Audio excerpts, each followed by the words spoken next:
It's been 12 years since Paul Walker got the role of a lifetime, going from stud wingman to leading man.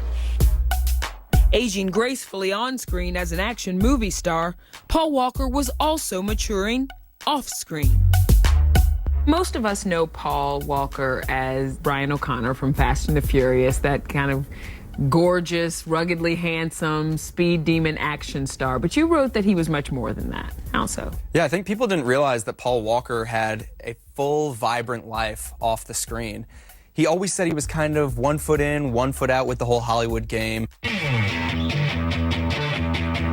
Outside of the Hollywood game, Walker was deeply involved in the world of fast cars and even raced with a Hollywood club. Hey, what's up, Paul Walker? Out here at the Red Line Time Attack.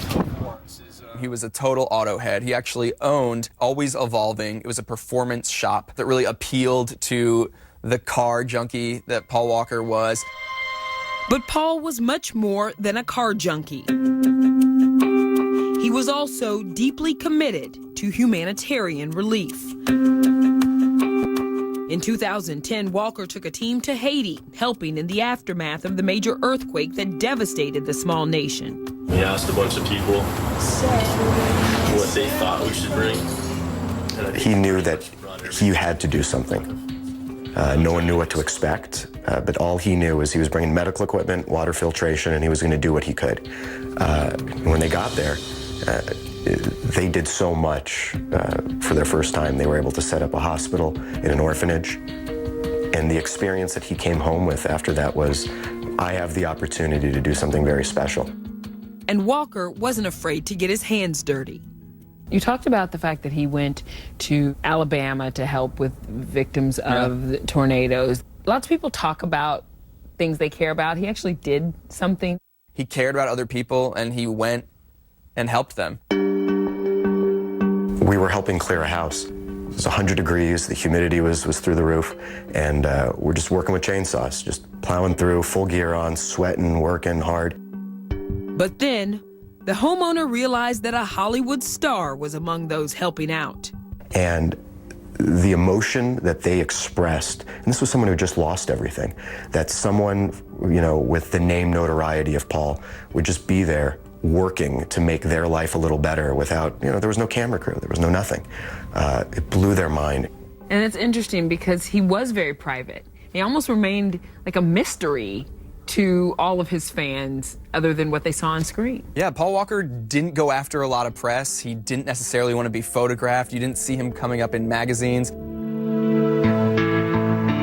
Saleswoman Irene King recalls a day Paul Walker was in her jewelry store as an Iraq veteran and his fiancée were shopping for rings.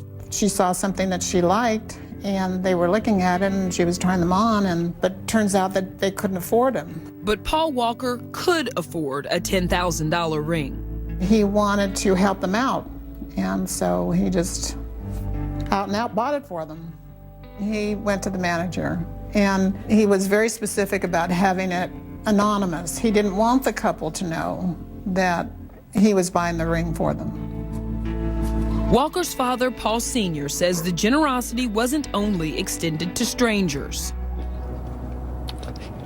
He was always doing stuff for us, always big gestures. His heart was so big. You'd go and have a family gathering and say, all little kids, nieces and nephews with Uncle Paul. And it was always, don't worry about college. I'll take care of college. Just study hard.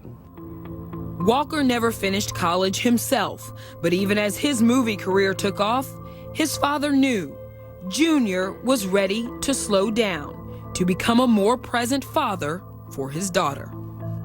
And he was looking so forward to this.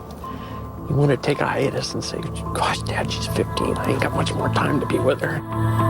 Walker's words proved to be eerily prophetic, leaving behind those who loved him most, searching to make sense of his sudden death. Action! Friend and director Rob Cohen was devastated by the news. He called me his movie dad, and I feel like I've lost my son. I can't really believe it. It's just not fair. That's what I keep thinking. It's just not fair.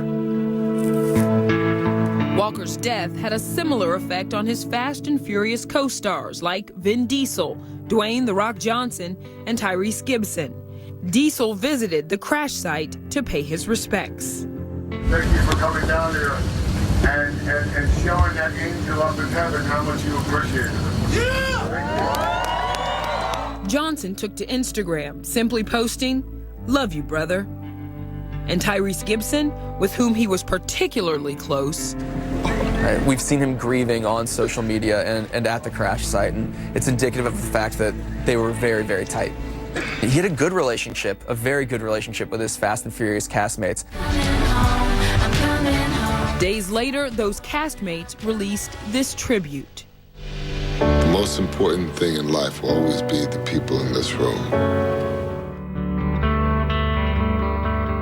With his castmates now grieving, Fast and Furious 7 has been put on hold, and the future of the franchise is uncertain. In the end, Walker left a lasting impression in life and death. You forgot that he was an actor, you forgot that he was a name. He was a friend. We all lost a friend in this. Focus, it's right here. It's what's important. It's of the heart, it's family, it's friends, it's the rest.